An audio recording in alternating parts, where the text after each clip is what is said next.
Bonjour et bienvenue dans Il y est fin chez vous. Cette semaine, je suis à Nemours et là, je suis avec Ludovic Roux, qui est luthier. Bonjour Ludovic. Bonjour. Est-ce que vous pouvez me raconter comment vous êtes venu à Nemours et comment vous êtes venu être luthier? Alors, je suis venu à Nemours parce que j'ai grandi à Nemours. D'accord.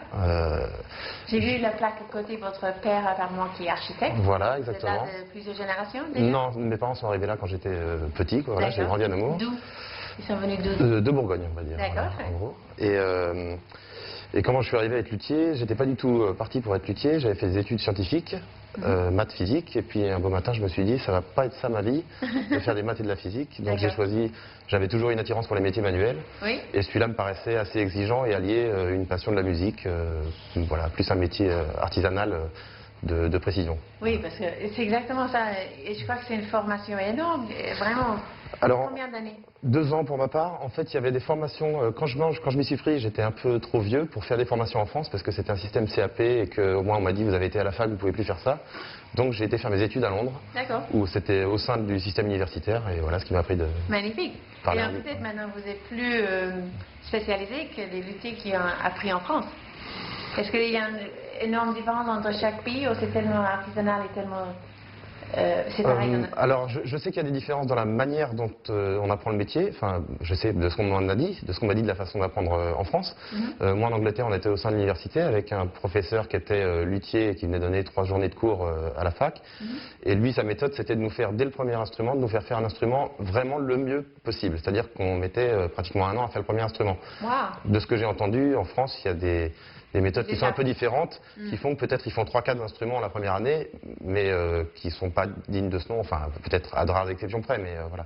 Et c'était un violon? C'est un violon pour Ouais, l'élève? c'était un violon, moi j'ai choisi violon, ça aurait pu être guitare, ça aurait pu être violoncelle, ça aurait pu être... Et donc vous avez travaillé 1 an dessus? Sur mon premier, ouais. Alors racontez-moi, quand on travaille dessus, déjà, là maintenant, quand vous êtes ici dans votre magasin, votre atelier, vous choisissez, c'est très important, le bois. Alors il y a des fournisseurs de bois spécialisés dans la lutherie qui permettent d'acheter des bois déjà secs et prêts à utiliser parce que le bois de lutherie est un bois qui doit avoir séché naturellement, contrairement au bois des ministéries ou au bois de construction, pour des raisons acoustiques. En fait, plus le séchage est lent et plus le bois garde ses qualités acoustiques. Donc il y a des vendeurs spécialisés. Par exemple, là, j'ai des pièces que je pourrais vous montrer tout à l'heure qui sont des pièces déjà débitées, achetées, qui ont déjà 10-15 ans de séchage. D'accord. Et alors, il y a une autre... 10-15 ans de séchage? Ouais, pour avoir vraiment un bois de qualité. Ça peut être beaucoup plus, hein, si on trouve beaucoup plus. D'accord.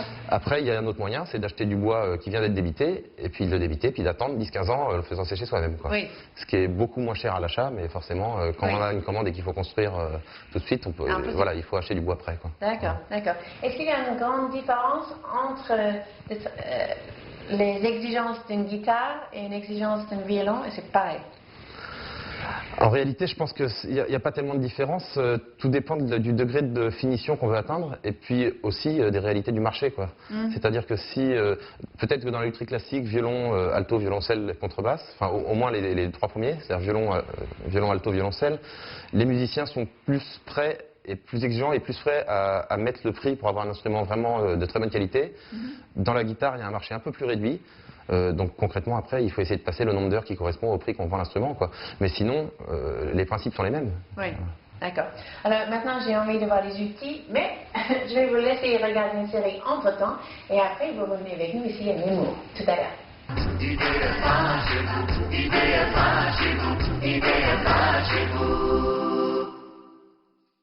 Bonjour et bienvenue dans Il y est fin chez vous. Cette semaine, je suis à Nemours et là, je suis avec Ludovic Roux qui est luthier. Ludovic, racontez-moi, et vous faites de fabrication? Oui, tout à fait. Ouais. D'accord, donc ça va être bientôt un violon? Bientôt, plus ou moins rapidement. Mais donc ça, voilà, ça c'est le bois tel qu'on l'achète chez des fournisseurs spécialisés. Ouais. Donc c'est du bois qui est coupé en quartier. C'est-à-dire que si on le retrouve dans l'arbre, vous voyez, il est coupé en quartier autour. Voilà. Là on a le centre de l'arbre et l'écorce. Alors ça c'est de l'érable ondé.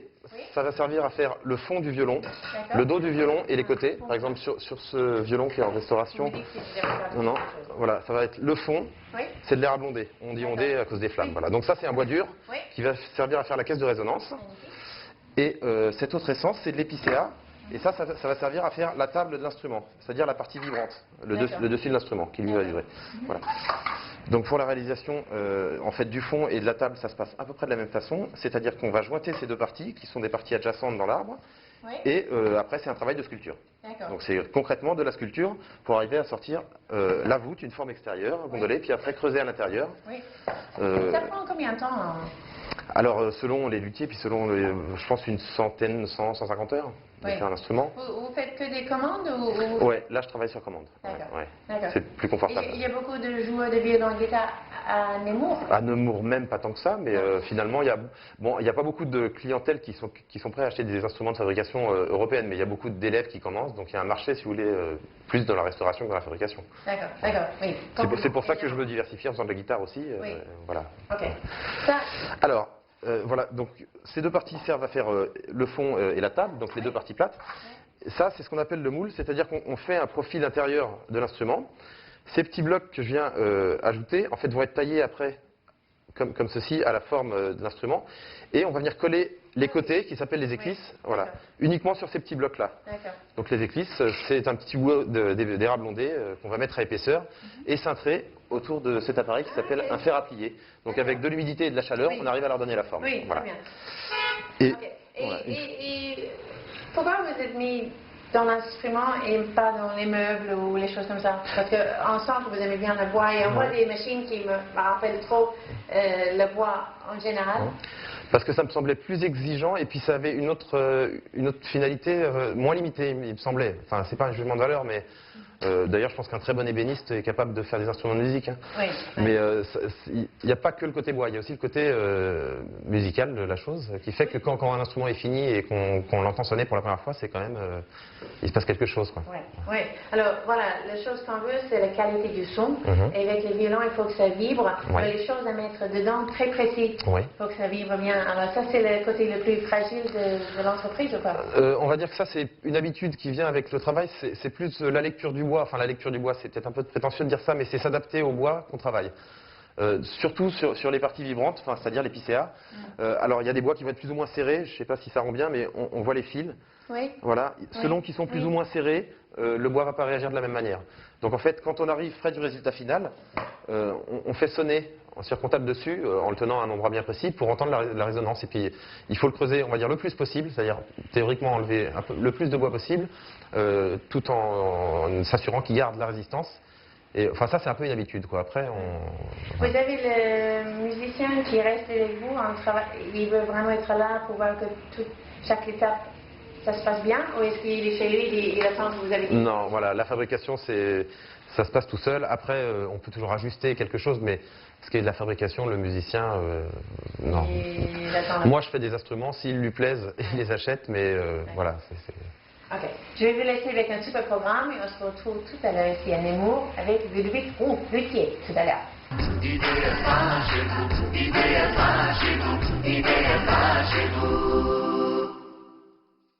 Bonjour et bienvenue dans IDFA chez vous. Cette semaine, je suis à Nemours et là, je suis avec Ludovic Roux, qui est luthier. La plupart de votre clientèle, c'est des joueurs d'orchestre. Qu'est-ce que c'est? Alors en fait, c'est assez hétérogène, c'est-à-dire qu'il y a une partie de la clientèle qui vont être des élèves donc qui débutent, après des gens un petit peu plus expérimentés. C'est vraiment la bouche à l'oreille? C'est le bouche à oreille, voilà. Et puis avec le temps, on voit de plus en plus des instruments intéressants. C'est-à-dire que vraiment les premières années, il y a 10 ans, je voyais que des instruments chinois. Et puis maintenant, je travaille sur des instruments un peu plus intéressants. Ça, c'est pour la partie réparation. Et puis pour ce qui est de la partie fabrication, c'est le bouche à oreille. Et puis c'est pas forcément des gens de la région. C'est quelqu'un qui a vu un instrument que j'ai fait un jour et puis qui trouve que le rapport qualité-prix est bon et qui m'appelle. Donc ça peut être quelqu'un qui est au bout de la France. Et là, quand je vois les guitares, est-ce qu'il a c'est flamenco, c'est manouche, c'est... Alors, j'ai fait des guitares manouches. Là, je suis en train de faire une guitare jazz. Le guitare jazz, ça se rapproche beaucoup plus en fabrication, finalement, des instruments du quatuor. J'ai rien contre essayer tout type d'instruments, quoi. Enfin, oui. Voilà. Mais c'est quoi la plus grande différence entre une guitare manouche et une guitare flamenco classique? Alors, entre une guitare manouche et une guitare flamenco, il n'y a pas tant de différence que ça. Mais entre une guitare jazz et une guitare classique ou flamenco, une guitare jazz, c'est une guitare sculptée, voûtée, sur le même principe que ces instruments-là. Les autres guitares sont des guitares dont le fond et la table sont des morceaux de bois plats qui sont éventuellement un petit peu contraints, un petit peu mis en forme. C'est la plus grosse différence. Est-ce qu'on vous a emmené un instrument qui a été irréparable? Irréparable par rapport au budget que la personne avait, oui. D'accord, d'accord. Et ça coûte combien de réparer un instrument? J'ai aucune idée. C'est vraiment, il n'y a pas de fourchette parce que ça peut aller de 20 € si c'est un point de colle à mettre à 2000 si c'est un instrument. Enfin, c'est très difficile de vous dire ça. Ok. Est-ce que vous pouvez donner votre adresse, s'il vous plaît? Oui. Alors, mon adresse, c'est le 18 quai des Tanneurs, à Nemours. Après, on peut me joindre. Oui, on peut me joindre. Alors, c'est Ludovic-Roux-8. Non, oui, Ludovic-8 @yahoo.fr. Ok. Voilà. Très bien. Donc, j'espère que tous les gens qui ont un instrument à faire voir, vous allez venir ici, parce que je crois que monsieur a un petit renom, mais il veut parler de lui-même. Bon, je suis ravie de vous rencontrer, Ludovic. Moi aussi. Bonne continuation. Moi aussi. Ça, c'est déjà terminé pour aujourd'hui, donc je vous dis à demain. Au revoir. IDFA chez vous, IDFA chez vous, IDFA chez vous.